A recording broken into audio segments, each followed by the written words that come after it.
بسم اللہ الرحمن الرحیم اولئک الذین انعم اللہ علیہم من النبیین من ذریۃ آدم وممن حملنا مع نوح وذریۃ ابراہیم واسرائیل وممن ہدینا واجتبینا اذا تتلی علیہم آیۃ الرحمن خروا سجدا وبکیا۔ صدق الہ العالمین۔ یہ وہ لوگ ہیں جن پر اللہ نے انعام فرمایا زمرہ انبیاء میں سے، یعنی آدم کے اولاد سے، اور ان میں سے جنہیں ہم نے نوح کے ساتھ کشتی میں اٹھا لیا تھا، اور ابراہیم اور اسرائیل یعنی یعقوب کی اولاد سے ہیں، اور ان لوگوں میں سے جنہیں ہم نے ہدایت بخشی اور برگزیدہ بنایا۔ جب ان پر رحمان کی آیت کی تلاوت کی جاتی ہے تو زار و قطار روتے ہوئے سجدے میں گر پڑتے ہیں۔ یہ آیت سجدہ ہے، سورہ مریم 19واں سورہ، اور آیت نمبر ہے 58۔ یہ ہم مسلسل آپ کی خدمت میں پیش کر رہے ہیں، اور آج ہم ایک دعا پیش کریں گے آپ کی خدمت میں، اور بتائیں گے یہ دعا کس کی ہے۔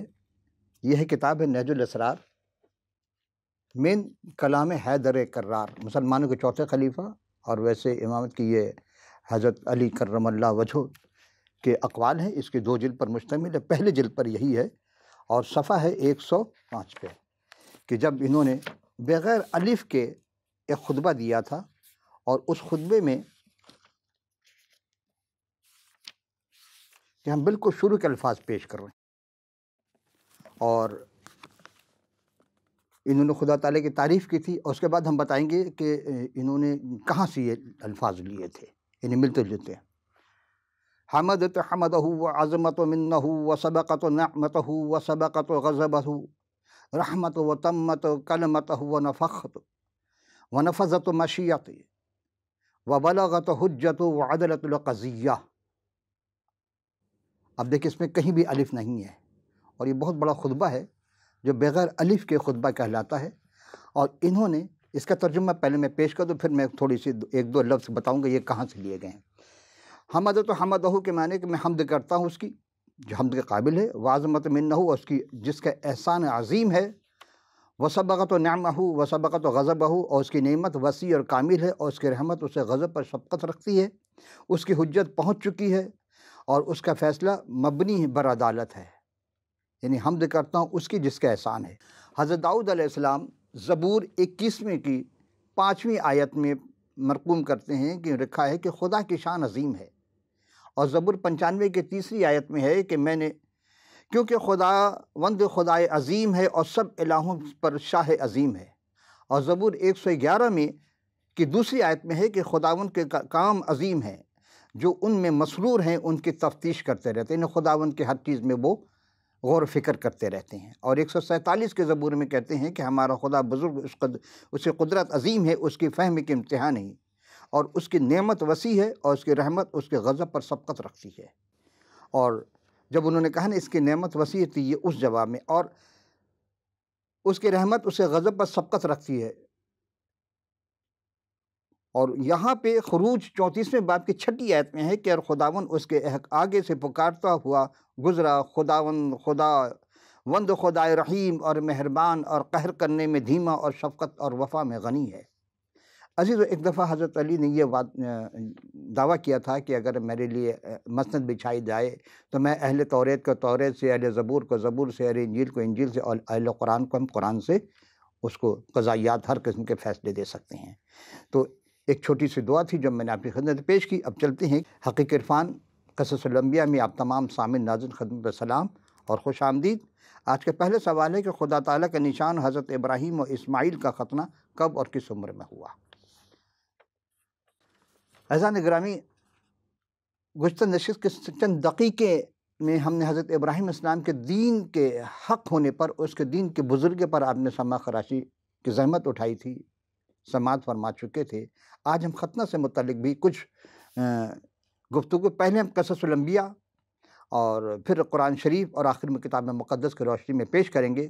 اور پہلا جو ہے ہمارے پاس کہ ختنہ کے لغوی اصطلاحی معنی کیا ہیں، اور اصل میں سرکمسیزن ہے۔ ختنہ کے لغوی معنی ہے قلفہ، یعنی اعضائے تناسل کے اگلے حصے کے جلد، پرپوز کو انگلش میں کہتے ہیں کاٹ کر الگ کر دینا۔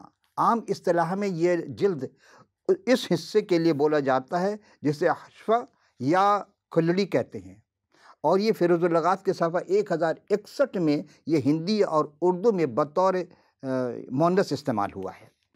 تو نچلے حصے کو سمیٹ کر کے اس کو جہاں سے وہ کاٹ کر جسم سے جدا کیا جاتا ہے، ختنہ ایک معمولی عمل جراحی ہے۔ گلینس پینس کا یعنی حشفہ یا کھرلی کے اوپر کی تمام جلد کو آگے کی جانب کھینچتے ہیں، سمیٹ کر استورے سے یا معدنی سلائی کے ذریعہ مدد سے اس کے اوپر جلد کاٹ دیا جاتا ہے ریزر کے ذریعے۔ اب دور جدید ہے تو اب اس میں رنگ وغیرہ دوسری چیز لگا دیتے تاکہ بچے کو تکلیف نہ ہو، اور خون کو روکنے کے لیے زخم کو جلد سے جلد بھرنے کے لیے دوا یعنی مرہم پٹی وغیرہ کرتے ہیں، اور یہ زخم عموماً 1 ہفتے میں مزمل ہو جاتا ہے، مندمل ہو جاتا ہے۔ تو آئیے ہم دیکھتے ہیں کہ سورہ یعنی کہ ہم نے کہا کہ پہلے قرآن شریف، اس کے یہ ایک سورہ ہے سورہ نحل، یہ 14واں سورہ ہے، اور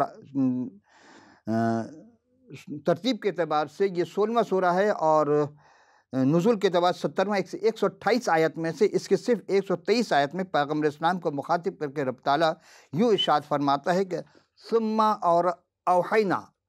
اوحینا الیک نتبع ملت ابراہیم حنیفا وما کان من المشرکین، پھر ہم نے وہی نازل کی آپ پر، یعنی اے محمد صلی اللہ علیہ وسلم کی اتباع کی۔ کس کی اتباع کیجئے؟ کس کی؟ دین ابراہیم کی، جو اللہ کے علاوہ کسی اور کی عبادت نہیں کرتے تھے، اور نہ ہی ان لوگوں میں سے تھے جنہوں نے اللہ تعالیٰ کے ساتھ شریک کیا یا رکھا تھا۔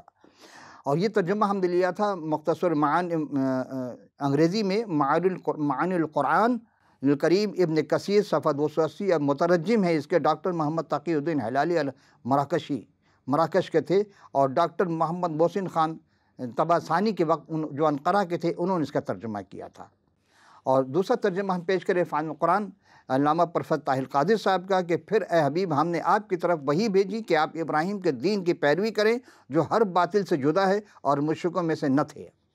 حضرت ابراہیم کے ختنہ سے متعلق امام بخاری نے ابو ہریرہ سے ایک روایت نقل کی ہے۔ قال رسول اللہ صلی اللہ علیہ وسلم اختتن ابراہیم علیہ الصلاۃ والسلام وهو ابن 80 سنۃ الباقدوم، یعنی رسول اللہ صلی اللہ علیہ وسلم نے فرمایا کہ حضرت ابراہیم علیہ السلام نے 80 سال کی عمر میں اپنا ختنہ کیا تھا۔ ختنہ کروانا بدن کے صبغت میں سے ہے، یعنی کہ جس طرح مونچھوں کا کتروانا، ناخن تراشنا اور غیر ضروری بالوں کو صاف کرنا، یہ تمام شرعی یعنی کہ دین ابراہیمی میں شامل تھا، اور وہی دین اسلام میں رکھا گیا۔ اب ایک اور آیت میں خدمت پیش کر دوں، یہ ہے سورہ بقرہ، دوسرا سورہ ہے قرآن شریف کا، اور آیت نمبر 138، صبغۃ اللہ ومن احسن من اللہ صبغۃ ونحن لہ عابدون۔ بظاہر تو اس کا ترجمہ یوں پیش کیا جاتا ہے کہ رنگ ہے اللہ کا، اور اللہ کے سوا کس کا رنگ ہم پر چڑھ سکتا ہے، اور اصل میں رنگ جو ہے وہ حضرت ابراہیم علیہ السلام کا ہے۔ تو ابراہیم علیہ السلام کا رنگ ہر زمانے میں رنگ صبغۃ اللہ کہلایا۔ تو آئیے آج کا جو سوال تھا کہ حضرت ابراہیم علیہ خدا تعالیٰ نے حضرت ابراہیم علیہ السلام کو ایک عہد کا وہ نشان بخشا تھا، وہ نشان کیا تھا؟ اور اس سے پہلے کہ ہم نے کہا تھا کہ آپ کو کہ قصص الانبیاء سے ہم پیش کریں گے، تو یہ قصص الانبیاء حافظ امان الدین ابو الفدا اسماعیل ابن کثیر متوفی ہیں، یہ 774 ہجری اردو ترجمہ میں اضافہ کیا ہے مولانا ابو طلحہ محمد اصغر ابن مغل، اور صفحہ 155 پہ لکھتے ہیں کہ ختنہ عورتوں کے کان کے چھیدنے کی ابتدا سے ہے۔ پہلی روایت میں وہ ابو محمد بن ابی زید ابن کتاب النوارد کے ہیں، اور انہوں نے وہ فرماتے ہیں حضرت سارہ جب حضرت حاجرہ پر غیرت اور غصے میں آئیں تو قسم اٹھائی کہ وہ حاجرہ کے 3 عضو ضرور کاٹیں گے۔ تو حضرت ابراہیم نے ان کو قسم کے ثبوتدوشی کا طریقہ بتلاتے ہوئے فرمایا کہ حاجرہ کے دونوں کانوں میں سوراخ کر دو اور ختنہ کر دو، تو تم اس طرح اس کے 3 اس قسم سے بری ہو جاؤ گے۔ دوسری روایت میں حضرت سہیلی فرماتے ہیں کہ حاجرہ دنیا کی پہلی خاتون ہے جن کی ختنہ ہوا، اس طرح یہ پہلی خاتون ہے جن کے دونوں کان کا سوراخ کیے گئے، یہ عورتوں کے لیے حسن و زینت بن گئی۔ سب سے پہلے اپنا دامن لمبا کیا تاکہ سارا اس کے نشان کو نہ دیکھ سکے۔ عزیزان محترم، عورتوں کا ختنہ کے بارے میں کتاب مقدس میں نہیں ہے، اور حضور کے جو حدیث ہے اس میں بھی یہی لکھا ہے کہ حضرت ابراہیم نے ختنہ کا تذکرہ ہے، خواتین کا ختنہ نہیں ہے۔ تو اب جو سنت ابراہیمی ہے، یعنی ابراہیم اسلام کا جو دین ہے وہی دین اسلام ہے، تو پھر یہ ابراہیم اسلام کے دین کے خلاف گویا اس نے اسلام کے خلاف عمل کیا۔ تو یہ ختنہ عورتوں کے ختنہ کا یہ آپ نے جواز کہاں سے پیش کیا، جبکہ کلام مقدس میں کہیں بھی نہیں ہے، قرآن شریف میں بھی نہیں ہے۔ آئیے اب دیکھتے ہیں کہ عورتوں کے کان چھیدنے کا مسئلہ کہاں. یہ توریت مقدس کا آخری 5واں سورہ ہے استثناء، اور اس کے بعد 15ویں رکوع کی اس کے 17ویں آیت میں ہے کہ اور تو ایک ستاری لے کر اس کے کان دروازے سے لگا کر چھید دینا تو وہ سدا تیرا غلام بنا رہے گا، اور اپنے لونڈی سے بھی ایسا ہی کیا کرنا. تو حاجرہ تو لونڈی تھیں، اسی لیے انہوں نے ان کے کان چھیدے تھے، لیکن ختنہ جو آپ بتا رہے ہیں وہ ایسا نہیں ہے. آئیے ہم چلتے ہیں کہ ایک اور. تو عزیزان محترم، ان دو روایت سے کا تعلق نہ ہی قرآن شریف سے اور نہ ہی کتاب مقدس میں. پہلی روایت کے مطابق سارہ کی قسم اٹھانے والی بات اور حضرت ابراہیم اپنی بیوی کو قسم سبکدوشی کا طریقہ بتلانا، حاجرہ کے دونوں کانوں کو سوراخ کرنے کا ختنہ کرنے والی بات کس کتاب سے لی گئی ہے؟ رب تعالیٰ. اور یہ ختنہ کہ اس وقت ایجاد ہو چکی تھی جس طرح ہم نے اپنے استثناء میں اس چیز کو پیش کر دیا، یا بات کی بات ہے، آپ کے پاس یہ کہاں سے آئی؟ تو اس طرح رب تعالیٰ حضرت ابراہیم اسلام کو مردوں کا ختنہ کا حکم دیا تاکہ عورتوں کا نہیں. جب ہم آگے چل کر کلام میں مطابق پیش کریں گے تو ختنہ کا تذکرہ کریں گے. اور دوسری روایت جو حضرت سہیلی سے وابستہ ہے، جو کہ ان کے معاون مددگار کے حاضرہ کی دنیا کی پہلی خاتون ہے جن کے ختنہ ہوئی ہے، جن کے کانوں میں سوراخ عورتوں کے لیے حسن زینت بن گئی. بعض دفعہ بڑے سے بڑے عالم دین بھی عقیدت کے روح میں اتنے محو ہو جاتے ہیں کہ انہیں شاید علم نہیں ہوتا، یا قصداً اپنی تحریر کو کچھ اور رنگ دینا چاہتے جو حکم خدا کے برعکس ہے. عزیزان محترم، ہم دوبارہ دیکھتے ہیں اس چیز کو کہ قرآن شریف میں یہ 2 آیت کہ ثم اوحینا الیک من اتباع ملت ابراہیم حنیفا وما کان من المشرکین، کہ پھر ہم نے وحی نازل کی، یعنی ہم نے آپ کی طرف وحی بھیجی کہ آپ ابراہیم علیہ السلام کی دین کی پیروی کریں جو ہر باطل سے جدا ہے اور مشرکوں میں سے ہے نہیں تھے. تو یہ کہاں سے ہے؟ سنت ابراہیمی میں تو نہیں ہے. دوسری بات کہ حضور کی اس میں بھی نہیں ہے قال اللہ اختنا ابراہیم وہو بن 80 سنت بالقدوم. اور صبغت اللہ والی اگر بات کریں کہ اللہ کی صبغت ہے تو اس میں بھی یہ بات واضح نہیں ہو پاتی ہے. عزیزان محترم، حضرت موسیٰ کلیم اللہ کی وہ بات بھی ہم نے پیش کر دی کہ اب ہم دیکھتے ہیں کہ ہم اس حالت میں ہیں جس میں اللہ کا رنگ دیا ہے، اللہ کا رنگ. اور دوسرا کون جس کا رنگ دینا، یعنی اللہ تعالیٰ سے خوبتر ہو، اور اسی لیے ہم نے اس کی غلامی اختیار کی. عرفان القرآن میں ہے کہ اللہ کے رنگ میں رنگ گئے، اور کس کا رنگ اللہ کے رنگ سے بہتر ہے، اور تم ہی اسی کی عبادت گزار ہو. عزیزان محترم، جب آپ غور کریں گے تو ہم نے دیکھا کہ یہ چند باتیں اور حدیث جو پیش کی اس میں، لیکن وقت کی کمی کے باعث ہم پوری طرح نہیں پیش کر سکتے کہ شریعت کا حکم ہے کہ جو غلام یا باندی آزاد ہونا نہ چاہے، اپنے مالک کی بے پناہ محبت سے آزاد ہونے سے انکار کر دے اور ہمیشہ پاس رہنا چاہے، تو ایک ستاری لے کر اس کا کان دروازے پہ رکھ کر سوراخ کر کے چھید دینا تو سدا تیرا غلام رہے گا، اور اپنی لونڈی کا بھی یہی کرتے. اب ہم نتیجہ دے رہے ہیں کہ قصص الانبیاء حافظ عماد الدین ابو الفدا اسماعیل ابن کثیر صاحب، جو متفقین 774 ہجری، اردو ترجمہ مولانا ابو طلحہ محمد اصغر مغل صاحب 155 میں کے مطابق ان دونوں روایت سے ثابت ہوتا ہے کہ واقعی حاجرہ حضرت سارہ کی لونڈی یعنی باندی تھیں. اب ہم دوسرا سوال کہ حضرت ابراہیم کا عہد کا وہ کون سا نشان بخشا گیا تھا، تو آئیے دیکھتے ہیں پیدائش 17 باب کی 1 سے 14 آیت. جب حضرت ابراہیم علیہ السلام پیدائش یعنی تکوین، اس کی 17ویں رکوع کی 1 سے 14 آیت ہے. اور پھر ہم بڑی تیزی سے آگے چلیں گے کہ جب حضرت ابراہیم علیہ السلام 99 برس کے ہوئے تب خداوند ابراہیم کو نظر آئے اور ان سے کہا کہ میں خدائے قادر ہوں، تو میرے حضور چل اور کامل ہو. اس آیت میں حضرت ابراہیم علیہ السلام کے لیے خدا کے پیغام بالکل ہی پوشیدہ ہے کہ اپنی قوت سے تدابیر کرنا بند کر دے. یعنی انسان اپنی قوت سے اگر تدابیر کرے گا تو وہ کرتا تو ہے لیکن کامیابی نہیں ہوتی. اور جو خدا تعالیٰ کے وہ بندے ہیں، رسول ہیں یا پیغمبر ہیں یا نبی جنہیں کہا جاتا ہے، جو حقیقی قادر مطلق سے ان کی وابستگی ہوتی ہے، تو قادر مطلق خدا سے اس کا کام کرنے کو وہ دیتا ہے. اور میں اپنے اور تیرے درمیان عہد باندھوں گا. دوسری آیت میں ہے کہ میں اور تیرے درمیان عہد باندھوں گا اور تجھے بہت زیادہ بڑھاؤں گا. تب حضرت ابراہیم علیہ السلام سرنگو ہوئے اور خدا تعالیٰ نے ان سے ہم کلام ہو کر فرمایا کہ دیکھ میرا عہد تیرے ساتھ اور تو بہت سے قوموں کا باپ ہوگا، اور تیرا نام پھر ابرام نہیں بلکہ تیرا نام ابراہام ہوگا، کیونکہ میں تجھے بہت سے قوموں کا باپ ٹھہراؤں گا. پھر غور کریں کہ جو لوگ زیر سے پڑھتے ہیں وہ غلطی کرتے ہیں. کلام میں ابرام ہے، ابرام کے معنی ہے بہت سے قوموں کا باپ، لیکن اب خدا یہ کہہ رہا ہے کہ میں تیرا نام پھر ابرام نہیں کہلائے گا، اب تیرا نام ابرام نہیں کہلائے گا، بلکہ تیرا نام ابراہم ہوگا، کیونکہ میں تجھے بہت سے قوموں کا باپ ٹھہرا دیا۔ ابھی دیکھیں جس کی کوئی اولاد بھی نہیں ہوئی ہے، 99 سال عمر ہے، اور خدا تعالیٰ اسے پیشن گوئی کر رہے ہیں، خدا تعالیٰ کے پیغام ان تک پہنچ رہا ہے کہ میں تجھے بہت سے قوموں کا باپ بناؤں گا۔ اور اس کے فوراً بعد خدا نے اس بزرگ کا نام ابراہم، جس کے معنی سربلند باپ تھا، سے تبدیل ہو کر کے کیا رکھا؟ ابراہم، یعنی بہت سے قوموں کا باپ ٹھہرا دیا۔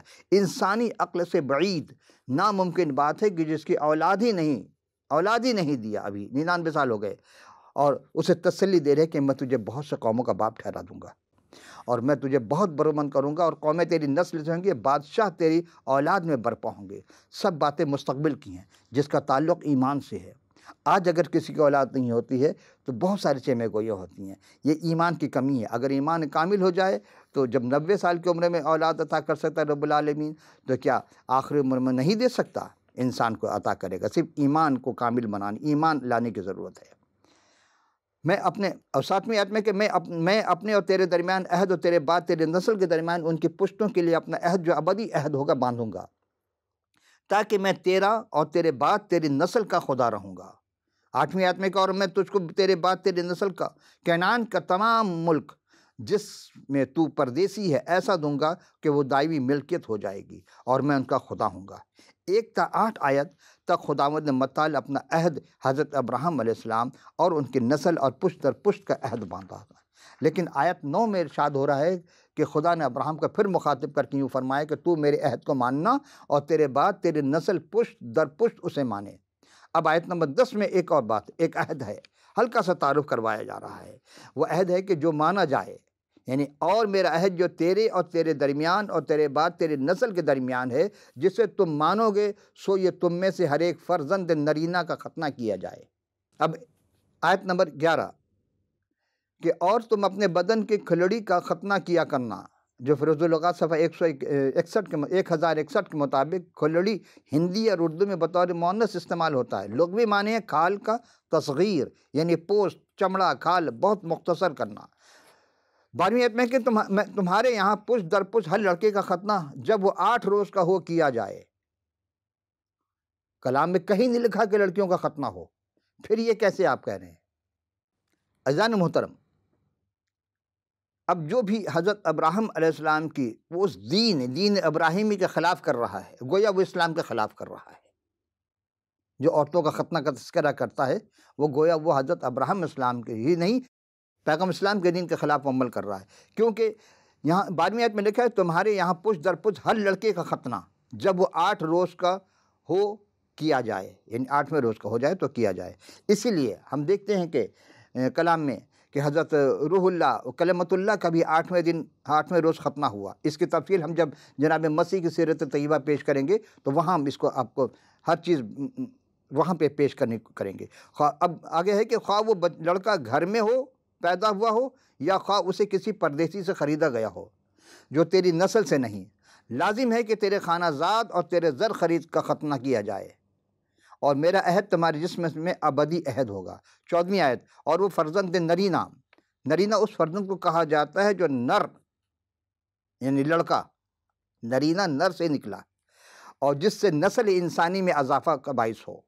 تو فرزند نرینہ جس کا ختنہ نہ ہوا ہو وہ اپنے لوگوں میں سے کاٹ ڈالا جائے گا، کیونکہ اس نے میرا عہد توڑا ہے۔ خلاصہ ہے عزیزان محترم کہ خدا تعالیٰ نے اپنے اور اپنے لوگوں کے درمیان عہد کے جسمانی نشان کے لیے ختنہ کا دستور مقرر کیا، اور پیدائش ہم نے 17ویں باب کی 10:1 سے جو آیت پیش کی، اب 10 سے 14 آیت میں آپ جب دیکھیں گے حضرت ابراہیم علیہ السلام کی ساری نسل مختون، اور اعمال کی کتاب میں 10ویں رکوع کے 45ویں آیت میں ہے کہ یوں حضرت ابراہیم علیہ السلام کی ساری نسل مختون، یعنی یہ راست بازی کا نشان ہے، اور مہر بھی جو حضرت ابراہیم السلام کے ایمان سے حاصل ہوئی۔ کیا مطلب؟ یعنی کہ بعد میں الفاظ ختنہ اور مختون اور معنی میں بھی استعمال ہونے لگا، جیسے نا مختونوں کے ہونٹوں، نا مختون کان، نا مختون دلوں، نا مختون جسم، یعنی علم روحانیت میں اگر ہم غور کریں گے تو سوچیں کہ مگر ہونٹوں کا ختنہ کیسے ہوگا، یہ ختنہ، کانوں کا ختنہ، دلوں کا ختنہ، آپریشن کی بات نہیں ہو رہی ہے کہ ہارٹ اٹیک ہو رہا ہو یا ہارٹ کا وہ مرض ہو تو اس کا آپریشن کر کے وہاں سے صفائی کی جائے، نہیں۔ اب آئیے دیکھتے ہیں کہ علم روحانیت میں نے نامختون ہونٹوں کا مطلب ہے کہ عوام کے سامنے، عوام الناس کے سامنے کلام خدا میں کہ گفتگو کی مہارت میں کمی، یعنی جو خدا کا کلام ہے اس کو وہ گفتگو کرنے میں جھجک محسوس کرتا ہے، یہ کمی ہے، وہ پیش نہیں کر سکتا، خدا کی توحید و تمجید بیان نہیں کر سکتا کہ پروردگار عالم کا کیا حکم ہے اور کیسے رہنا ہے، کیسے چلنا ہے۔ یہ تمام باتیں اس کے لیے ہے کہ جو ہونٹوں کا نامختون ہو۔ اب آئیے نامختون کانوں کا، یعنی وہ کلام خدا کو سنتا تو ہے لیکن اپنے اندر سما نہیں سکتا، روک نہیں سکتا، اس کو سمجھ ہی نہیں آ رہی ہے کہ کیا سن رہا خدا کے کلام کو۔ لوگ ہوتے ہیں مجلس میں بیٹھتے ہیں، مساجد میں بیٹھتے ہیں، مندر میں، گردوارے میں، چرچ میں بیٹھتے تو ہے، کلام خدا سنتے ہیں لیکن اثر ہی نہیں کر رہا ان کے پر، تو اس کا مطلب ہے کہ اس کے کانوں کا ختمہ ہو، کہ سما کی صلاحیت کمی ہے، اس کو بڑھانا ہوگا، اپنے توجہ کو، خاص طور پر توجہ کو اس کو کلام خدا کی جانب راغب کرنا ہوگا۔ اسی طرح نامختون دلوں کا مطلب، نامختون دلوں کا ختم کیا مطلب؟ کہ رب تعالیٰ جو تمام کائنات کا، تمام شہنشاہوں کا شہنشاہ ہے، تمام حاکموں کا حاکم، تمام الہوں کا الہ، تمام صناعوں کا صانع، وہ جو تمام چیزوں کو بنانے والا، خلاق عالم، تمام خالقوں کا وہ خالق ہے، تو اور اس کی بات سننے اور اس سے محبت رکھنی، اس کی وفاداری سے قاصر رہنا۔ تو جسم کے نامختون کا مطلب کہ ناپاک رہنا۔